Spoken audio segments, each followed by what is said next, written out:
नमस्कार, MP news live में आपका स्वागत है। एमपी न्यूज़ लाइव में आज हमारे साथ मौजूद हैं आम आदमी पार्टी के प्रदेश संगठन मंत्री मुकेश जायसवाल जी, जिन्होंने जबलपुर ही नहीं महाकौशल और पूरे प्रदेश में आम आदमी पार्टी को मजबूती से खड़ा किया है और सक्रिय राजनीति में अपनी सहभागिता निभा रहे हैं।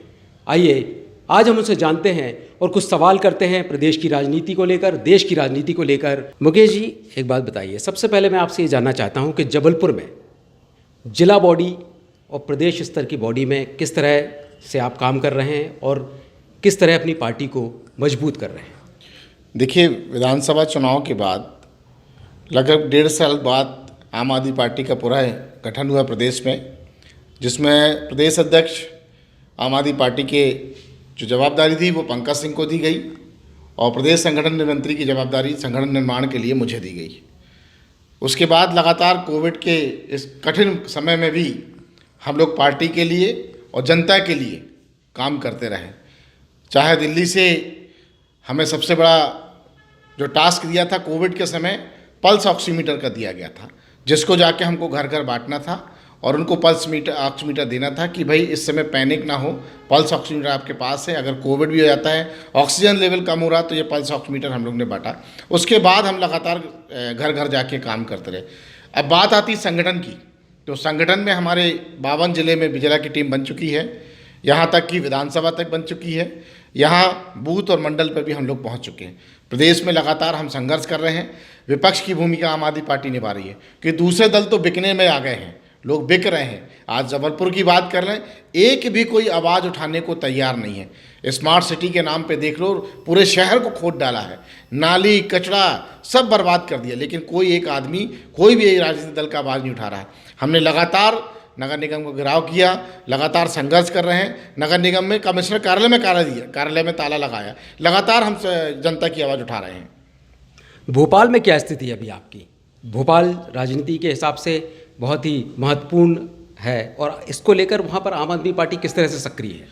जिस तरह से हमने यहाँ पे किया है, क्योंकि समय चुनाव का था पिछले समय कोविड के पहले, तो चुनाव के साथ साथ हम उसमें प्रत्याशी चयन प्रक्रिया भी करते जा रहे थे, तो प्रत्याशियों को भी हमने चयन कर लिया था। वार्ड स्तर पे हमने प्रत्याशी चयन कर लिया था और वही लेवल पे हमारा संगठन तैयार हो रहा। भोपाल में भी हम मजबूत स्थिति में हैं। हमने कम से कम जो वहाँ के भोपाल के वार्ड थे, उन वार्डों में हमने प्रत्याशी तय कर लिए थे, चूँकि चुनाव बढ़ गए और वही लोग हमारे संगठन में काम कर रहे हैं। काफ़ी मजबूत स्थिति में हम, भोपाल हो या जबलपुर हो या इंदौर हो, ग्वालियर हो, सागर हो, कहीं सभी जगह हम काफ़ी अच्छी स्थिति में काम कर रहे हैं। जबलपुर में देखा गया है कि पहले कुछ लोगों ने आम आदमी पार्टी ज्वाइन की, आपने सक्रिय राजनीति की और लोगों को पार्टी से जोड़ा, लेकिन कई लोगों ने बीच में पार्टी छोड़ भी दी। इसका क्या कारण है? देखिए, आम आदमी पार्टी एक विचारधारा है। इस विचारधारा से कोई जुड़े, अरविंद केजरीवाल के कामों से जुड़े, लालच से कोई जुड़ेगा तो कुछ समय बाद वो आके चला जाएगा।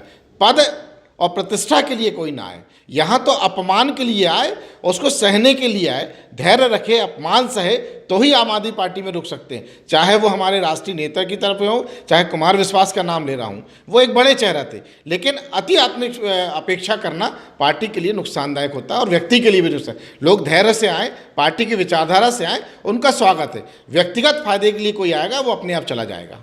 देखा जा रहा है कि आम आदमी पार्टी के बड़े नेता, जो आपके बड़े नेता हैं, आला कमान है, वो नेता जबलपुर की तरफ रुख कम करते हैं। क्या कारण है? देखिए, 8 साल पहले तो पार्टी बनी है, उसके बाद दिल्ली में काम करना बहुत मुश्किल था।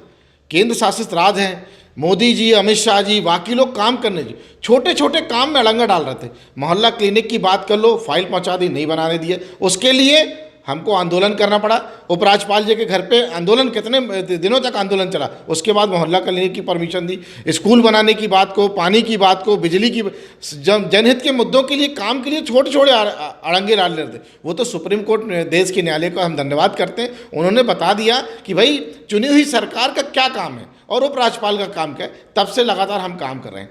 अब 8 साल में इस देश के अंदर दिल्ली मॉडल, अरविंद केजरीवाल का मॉडल जो है वो पूरे देश में हो रहा है। उसके बाद अरविंद जी निकलना शुरू किए हैं। अभी 5 राज्यों में चुनाव है। 5 राज्यों में हम उत्तर प्रदेश में लड़ रहे हैं, उत्तराखंड में लड़ रहे हैं, गोवा में लड़ रहे हैं।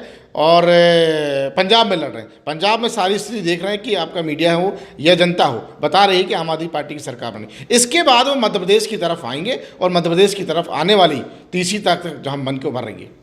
उत्तर प्रदेश में क्या स्थिति है अभी, कैसा माहौल है आम आदमी पार्टी को लेकर? देखिए, उत्तर प्रदेश में हम कुछ चुनिंदा सीटों पे पूरी ताकत से लड़ रहे हैं। सीटें हमने लड़ी है लेकिन चुनिंदा सीटों पे लड़ रहे हैं, और उसमें भी हम ये उम्मीद कर रहे हैं कि वोट ऑफ परसेंटेज भी हमारा, पहली बार लड़ने जा रहे हैं हम, तो वोट ऑफ परसेंटेज भी आएगा और सीटें भी हमारी को जाएंगी। कितनी आएगी ये जनता तय करती है। जबलपुर को लेकर मैं एक बार और आपसे पूछना चाहूँगा, क्या जबलपुर में अभी तो चुनाव में व्यस्त हैं अरविंद केजरीवाल जी हों या आपके और बड़े नेता हों, दिल्ली मॉडल जो है सभी जानते हैं अरविंद केजरीवाल जी ने बहुत मेहनत की और एक दिल्ली मॉडल बनाया जो आज तक देश में कोई नहीं बना पाया, कोई भी मुख्यमंत्री। तो क्या दिल्ली मॉडल को लेकर मध्य प्रदेश में किसी तरह का आपकी कोई रणनीति बन रही है क्या? बिल्कुल बनेगी। दिल्ली मॉडल पे ही हम पूरा देश पे चुनाव लड़ रहे हैं। 70 साल देश की आज़ादी के बाद शिक्षा में काम हुआ है तो दिल्ली में अरविंद केजरीवाल जी ने किया है, मनीष सिसोदिया ने किया है। स्वास्थ्य पे काम हुआ है तो पहली बार वर्ल्ड के लोग देखने आ रहे हैं कि मोहल्ला किसी की कैसे बनाई, और यहाँ से सीख के लोग जा रहे हैं। पहले क्या था, अमेरिका से सीखते थे, चाइना, अभी लोग यहाँ से सीख के जा रहे हैं। उसी मॉडल पे हम चुनाव लड़ने जा रहे हैं। हमने अभी कुछ दिन पहले नगर निगम के चुनाव घोषित होने वाले थे, हमने एक बात कही थी, यहाँ नगर निगम में भी पर्याप्त पैसा है। हमने अपनी बात रखी, एक बात करी हमने, हाउस टैक्स और पानी टैक्स माफ़ करेंगे, कमर्शियल टैक्स साफ करेंगे। कोई भी राजनीतिक दल का ये बोल के दिखा दे कि हम आने वाली वर्तमान जब नगर निगम में सरकार बनेगी तो हम दोनों चीज़ करके दिखाएंगे। हम तो कह रहे हैं ना, हम करके भी दिखाएंगे कि आम आदमी पार्टी की सरकार अगर नगर निगम में बनती है तो हाउस टैक्स और पानी टैक्स माफ़ करेंगे, कमर्शियल टैक्स साफ करेंगे। क्योंकि इतना भ्रष्टाचार है नगर निगम में, चाहे 15 साल अभी वर्तमान बीजेपी ने लूट के खा रहे हैं, इसके पहले कांग्रेस की सरकार वो लूट रहे थे। ठेकेदारी उन्हीं के हैं, रोड का काम वो कर रहे हैं, नाली का काम को वो कर रहे हैं, वही पार्षद वही ठेकेदार तो लूट के खा रहे हैं, चूस रहे हैं नगर निगम को। पहली बार इस देश में ईमानदार पार्टी का गठन हुआ है और पहली बार आम आदमी पार्टी विचारधारा से लोग जुड़ रहे हैं, और निश्चित ही आने वाले समय में हम नगर निगम में पूरी ताकत से लड़ेंगे। सदस्यता अभियान को लेकर अभी क्या चल रहा है आपने? पिछले महीने हमने 25 नवंबर से लेकर 25 दिसंबर तक एक माह का सदस्यता अभियान लगाया था। जिला मुख्यालयों पे हमने सदस्यता अभियान लगाया था, विधानसभा स्तर पर लगाया था। लगभग 1 से 1.5 लाख सदस्य हमारे पूरे मध्य प्रदेश में बने हैं। और इसके बाद हम बहुत रूप से सदस्यता अभियान चलाएंगे, जो घर घर जाएंगे, वार्ड वार्ड जाएंगे, मोहल्ले मोहल्ले जाके हम सदस्यता अभियान लगाने वाले हैं। आप जबलपुर से हैं, प्रदेश की कमान संभाल रहे हैं, प्रदेश के संगठन मंत्री हैं। जबलपुर में आम आदमी पार्टी को आगे बढ़ाने के लिए किस तरह का प्रयास कर रहे हैं? देखिए, अभी हमने वार्ड जिले की टीम गठन हुई, विधानसभा की हुई, वार्ड पे हुई, अब हम बूथ स्तर पे जा रहे हैं कि बूथ स्तर पे आम आदमी पार्टी का गठन होगा, तभी हम संघर्ष कर सकते हैं, तभी हम लड़ सकते हैं। और ये हमारा काम लगातार संघर्ष जारी है, चाहे सड़क पे संघर्ष हो या संगठन बनाने पे हो, लगातार चल रहा है।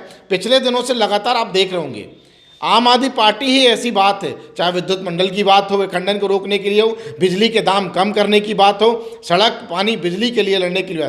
नर्मदा जी में आज भी गंदे नाले मिल रहे हैं। यहाँ बड़े बड़े संत हैं, एक बड़े बड़े संतों में एक भूमिका है कि 10-12 संत बैठ गए, किसी को बुला लिया और वो बोलते हैं कि नाले आज से बंद। लेकिन आज तक जब से जन्म लिया, जब से होश संभाला, तब से गंदे नाले आज भी मिल रहे हैं और किसी ने प्राथमिकता से बात और उसको रोकने की कोशिश नहीं की। पॉलिटिकल और संत सब उसमें उलझ गए। आजकल संतों में भी राजनीति का क्रेज आ गया। हमें कहीं ना कहीं कैबिनेट मंत्री का दर्जा मिल जाए, हम उस पर काम करें, लेकिन नर्मदा के लिए, सड़क के लिए, बिजली पानी के लिए कोई नहीं रखे। और बड़े बड़े यहाँ पे विधायक हैं, मंत्री हैं, एक्स के हैं, 4 कांग्रेस के विधायक हैं, 4 मंत्री के विधायक हैं। जब ऐसा मौका आता है, नर्मदा जयंती जैसे आने वाली है, सब तैयार हो जाएंगे, भैया नर्मदा में प्रदूषण नहीं होना चाहिए, पानी नहीं फैलना चाहिए। और वहीं पर दुकानें जो अतिक्रमण है नर्मदा जी में, अगर कोई अतिक्रमण हटाने जाए तो वहाँ के नगर निगम के कर्मचारियों को मारा जाता। इससे बड़ा दुर्भाग्य जबलपुर के लिए नहीं हो सकता कि सरकारी कर्मचारियों को वही विधायक खड़े होकर पिटवाते हैं, वही मंत्री पिटवाते हैं और जाके फिर आंदोलन करते हैं। अभी रांची में अतिक्रमण हटाने की बात कही तो कांग्रेस अतिक्रमण हटाने वालों के भी साथ खड़ी हो। क्यों भाई, शहर विकास के लिए खड़े होइए ना, अतिक्रमण वालों के लिए क्यों खड़े होते हो आप? मतलब ये कहना है कि विपक्ष में अभी सिर्फ आम आदमी पार्टी ही है जो सब जनता के साथ जुड़ी है और जनता के मुद्दे सामने ला रही है। कांग्रेस अभी विपक्ष में उतना अच्छे से मुद्दे नहीं उठा पा रही। कांग्रेस की तो बात ही खत्म कर दो आप, वो तो बिकने वाले लोग हैं। हम तो खुदा काम बोल रहे हैं, एक बिक रहा है, 2 सौदागर हैं। एक बिकने वाले दूसरे खरीदने वाले का सौदा चल रहा है, चाहे वो पार्षद लेवल पे हो या विधायक लेवल हो या मंत्री लेवल पे हो। एक तरफ लोग बिक रहे हैं खुलेआम, मछली बाजार की तरह बोली लगाई जाती है कांग्रेस के लिए और भारतीय जनता पार्टी इसको खरीदती है। चाहे कहीं पे भी देख लें, नगर निगम में देख लें, प्रदेश में देख लें और सेंट्रल में देख लें, स्थिति वही है। आज शहर बर्बाद हो रहा है। आप बता दो किसी एक बड़ा कोई आंदोलन हुआ हो, किसी ने नहीं किया। हम चंद लोग मुट्ठी के लोग बोलते हैं, हमारे पास भीड़ नहीं है, लेकिन आवाज़ उठाइए तो आम आदमी पार्टी ने आवाज़ उठाई है। आपका बहुत बहुत धन्यवाद। तो ये थे हमारे साथ आम आदमी पार्टी के प्रदेश संगठन मंत्री मुकेश जायसवाल जी, जिन्होंने हमारे सभी सवालों के बेबाकी से जवाब दिए।